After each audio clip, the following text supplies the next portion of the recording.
pals. Well, Lester, looks like you're just getting finished up here. You know what I mean? Like you used to have the top. Looks like it's ready. Well, almost. Does it go up and down? Yeah. Look at that. Hey, Chuck. Lester just completed putting in the 2 motors on this Mustang. Looks like everything is working perfectly. He's got a couple of trim pieces to put on. About how much does this job cost?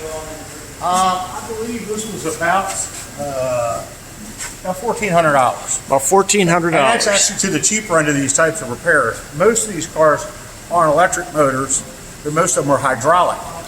And anytime you have a hydraulic failure, you've got to take it and send it out. It could be as much as $2,000 to repair a hydraulic system, where this is cable and electric motor actuated versus hydraulic. Now, does it make a difference whether it's a domestic car or an import, whether it's hydraulic or electric? You're going to see more of the hydraulics in import cars than you do so much in domestic. It's just the way the engineers like to design for that manufacturer.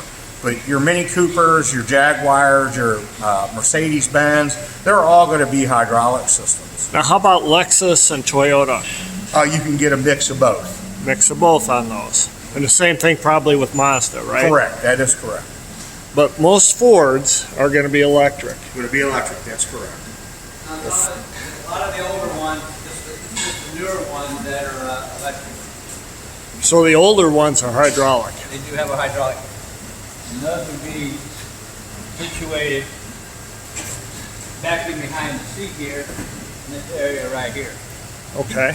They would have a hydraulic pump sitting right here. And You what have you're to take doing, the seat and everything out to get to it. and what you're doing right now is putting in the seat. Yep. It's fantastic. Well, folks, if you've got a hydraulic or electric top and it's not working right, bring it to Pals. We're equipped to take care of it.